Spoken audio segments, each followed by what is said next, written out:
Well, you see how fun it is. And remember, folks, that this whole thing it's not just about the bugs. It's about us. Everything that's featured on the Bee-a-Thon 3 is a way to engage, to inspire, and to basically educate people, to edutain people about this symphony of life that brings us, that we face in the modern world. Sometimes there's problems. I like to say it's the good, the bad, and the bugly. And it's the full scope of the human-insect connection.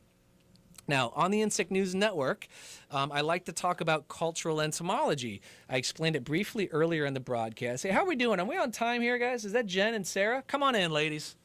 This is a perfect time. I've been looking forward to this interview all day long. Absolutely. Hi, Come Emmet. on How are in. you? How are you? How's Welcome it to the Bee-a-Thon. Jen, why don't you sit there, and Sara, why don't you sit here too? So. Okay. Very good. Laura, do we have their? Here we go. I got it. Good to go. Take a quick break here. Hi, nice to see you. Come on in. Yeah, you got to scoot in just a little bit. Bring it in. Okay, so we're going to change gears from the future of science to the future of art. And one of the things that I've done as a cultural entomologist, I like to tell the world that I might be perhaps the first professional cultural entomologist. I have traveled the globe documenting people's stories, taking photographs and videos showing this human-insect connection at its most creative levels. And as I mentioned before, in computer engineering and digital graphics, in marketing, advertising, business, and at the highest level of art and science, the insect tribe represents, for sure. And one of my favorite topics as a cultural entomologist are tattoos. Now, as recently as 20 years ago, a tattoo was still sort of a marginalized, sort of an underground idea as far as using the canvas of the skin as body art. But now, a recent statistic that I read, as many as 40% of young Americans, isn't that crazy, under the age of 30, it's pretty high, yeah. About 40% under the age of 30 actually have a tattoo. So what used to be the counterculture is now mainstream. And the butterfly, for instance, the beautiful pollinator, is one of the most popular butterflies in the world for women. And the other top ones include the spider, the dragonfly, the beetle, the praying mantis, and, of course, our beautiful honeybees. And I am absolutely delighted to have in the studio somebody who embodies the insect tribe in both mind, body, and spirit. And she's turned her body into a canvas for this relationship. This is Sara Ely. Sara is, she can be heard weekly on K-Dirt. She's right here, one of the volunteers at DMA on 95.7 FM. Every Friday at 5 p.m., the Awesome Patrol radio show. And it rocks. Thank you. I have to say, We're pretty happy with it. Totally rocks. The acronym is TAPS, and we try to do a happy hour to kick off the weekend, pairing a delicious adult beverage with some jams. So I may or may not be sipping libations while I'm doing my show. That's we don't great. really talk about that, That's but I right, definitely yeah. give a recommendation as to what you should be sipping while you crank that volume. Get you started for the weekend, for sure. And she's a champion of the live music scene in Davis. She helps curate the annual Davis Music Festival, she and Danny Tomasello. She's also a super mom to two amazing boys, a professional fun haver, You'll love love it, this. and enforces the motto, jams up, windows down. That's You perfect. told me that a long, long time ago. I love it. It is super crucial. I love it. Yeah. And the best news is she brought in one of her friends all the way from the Sierra Nevadas. Jenn Ponci resides in California and travels to do tattoos and murals with her art collective, Few and Far Women. This group consists of skateboarders and artists from all over the world that gather to skate, paint, and inspire other ladies. For more information, you go to jennponci.com. And there's another website, fewandfarwomen.com. Ladies, welcome to Bee-a-Thon 3. Thanks, Emmet. Hope it's going well today. It's been remarkable, and it's going to continue because Awesome. this connection with Sara actually started the day I met her, because as you can see, she is just rocking the microcosm all over. She's got this beautiful bee necklace that I haven't seen yet. But I know. I did that. Yeah, I was all, Jenn, I'm going to dig this out. Watch out. that's great. Emmet's going to dig it. And of course, the first day I met her, she's got two beautiful tattoos of pollinators right there, and one on the back of our Odonantin friend. So talk about the two tattoos real quick here. So these I got from a good friend in the East Bay at FTW Tattoo Parlor, Sean Perkinson. He and my best friend, Heather, are married. They have that tattoo shop. And so she and I went in after sipping a little wine one night and got moths. Beautiful moths. You want to Got zoom in moths. on that real quick there? There you go. Lovely. And then on the back side, now this is interesting too because the connection with the art and the significance of the insect put onto the body, basically for the rest of her life, connects her back to her community in this one in particular, right? And so then I was feeling a little lopsided, as probably you experience with people after you've tattooed like one thing, they want another thing, and they want something else. And sometimes you have to have balance. And so I'm sort of one of those balancey people. And so I then, about 3 months later, went back to the shop and said, I'm feeling a little wonky. And Sean said, well, you need to, think about something that's really meaningful because what you have on your left side is pretty significant. Do maybe a life-death thing. And so I got this moth to commemorate my Aunt Sandy when she passed away. And so, we did that. And That's a beautiful symbolism. I feel pretty great about having both. And then I do have the dragonfly on my back. Let's just show them real quickly, all the viewers around the world. Look at this beautiful dragonfly. Maybe almost 20 years. How about that? This was the first major piece that I did, and I was one of those kids who decided that I would show it off at a family gathering in a backless dress. I'm sure it was a big hit. Yeah. Nice. Yeah, So, now again, what I've done as a cultural entomologist, I've traveled to the highest levels of science and research and into the fringes of society, the counterculture, the things that are exploding from places you wouldn't expect, like Burning Man Festival, Earth Dance Festival, the Health and Harmony Festival, and I've documented these kinds of tattoos all around the world. But now Jenn, if you want to come in, Jenn's also rocking a pollinator tattoo today. Yeah, I've got the hummingbird. She's got the hummingbird. And what is your quote? Can you slide a little closer for the mic? It says all the way around the world. All the way around the world, and it's a big deal. This is a beautiful story as well. Okay, so first of all, let's talk about the art, and then we'll talk about your business. So tell me about how that hummingbird came into your life. It was really important to my mom, and it's a memorial for her. Okay. So I got the hummingbird for her. Yeah. And I think that that's probably the most common, for women especially, the most common reason that I have found in my anthropological research is why somebody puts an insect or a pollinator like a hummingbird on their skin is to commemorate someone who has left this world. And here we are, this is all around the world, a beautiful hummingbird. And in your business, do you get requests for a lot of insect tattoos? People really like ladybugs and butterflies, beetles, like you said. Mm-hmm. And do you have a particular favorite technique or a favorite tattoo that you like to do? I like to do whatever people want, really. Very cool. Very cool. Now, you and Sara rather, put together something special for the Bee-a-Thon, and I was wondering, how did it progress? Was there any development? If it didn't happen, that's okay. Even just the conversation was going to be very cool. Well, luckily, when you get these two together, we make moves.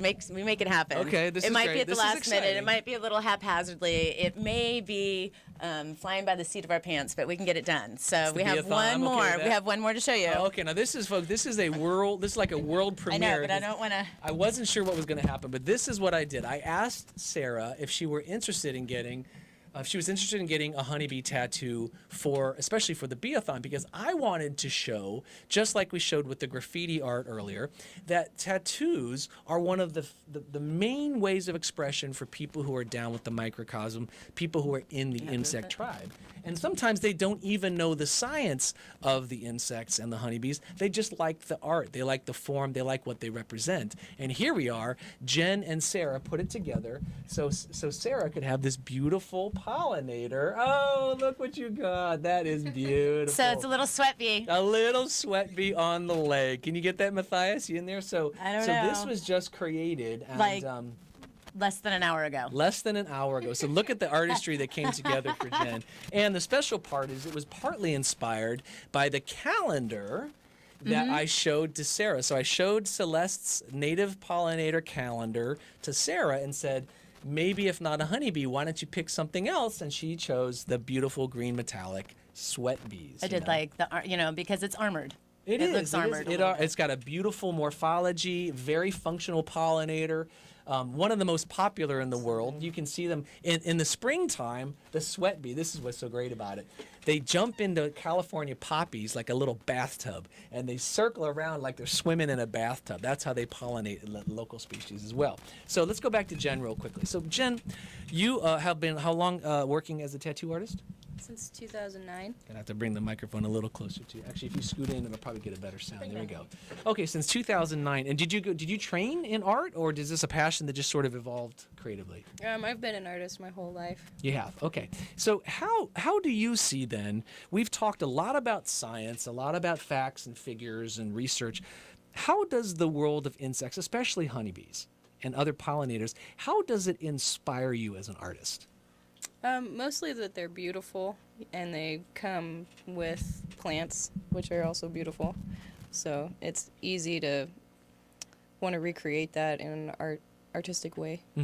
Now, when you look at somebody's skin, that's got to be one of the more intimidating canvases, right? It's permanent. It's permanent, right? And it's hard to make the mistakes. So, what is the key to? First, let's talk about the technique, the art, and then we'll talk about the themes. What is the key to a successful tattoo work of art?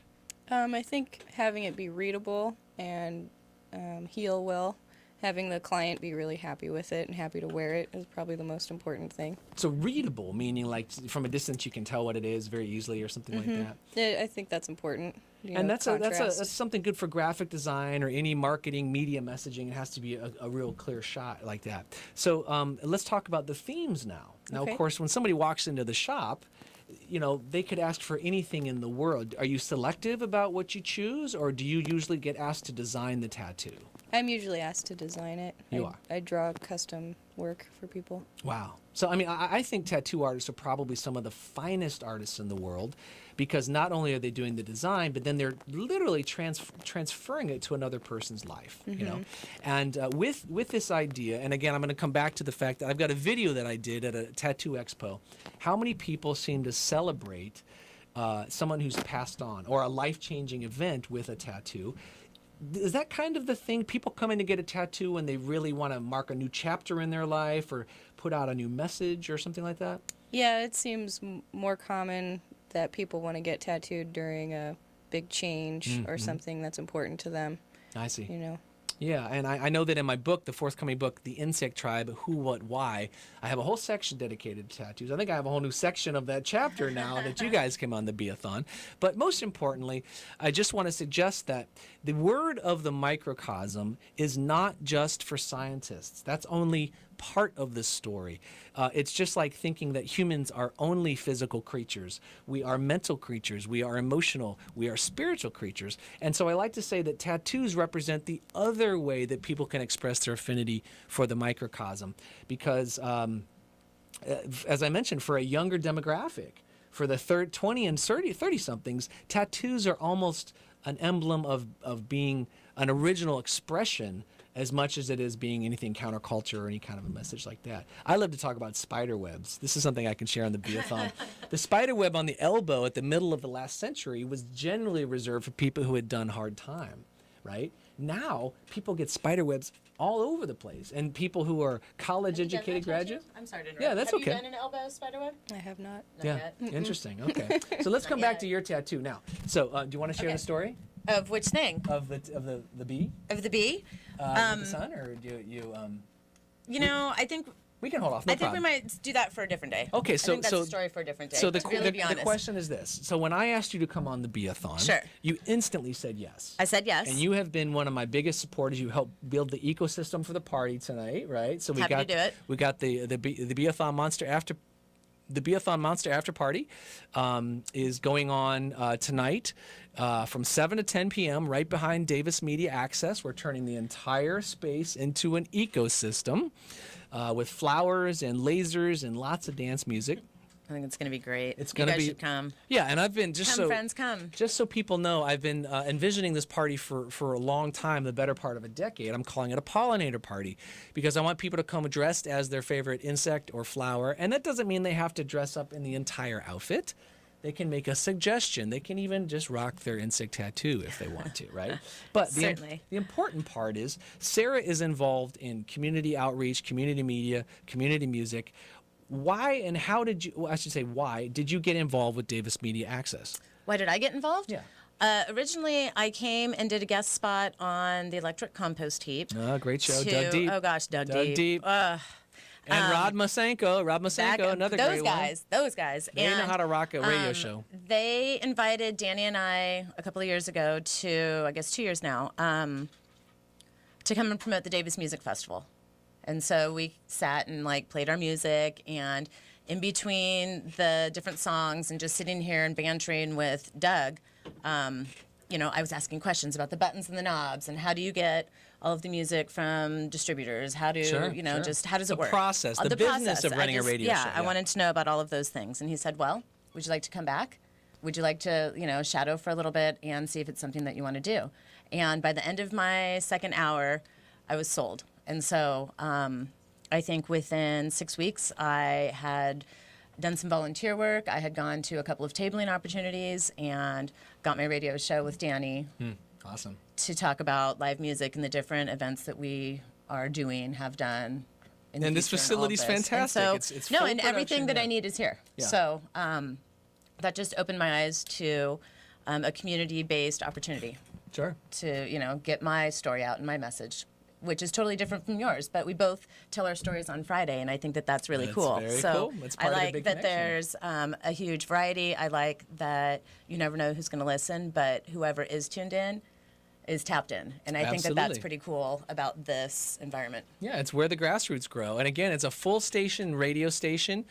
There's computers here. There's editing suites. There's DCTV. There's a full television production. That's what the Bee-a-Thon was all about, to showcase how the team here at Davis Media Access does it basically for free for the general public. Now, not every community around the world has a Davis Media Access, but many cities do have community radio or community TV. And so, Sara, since you came on the Bee-a-Thon, what is the message that you could send out to people about your own particular connection as an ambassador for the insect As tribe? an ambassador for the insect tribe, I would like to say people should throw their wings on. They should come on over and buzz around with us. I think that there are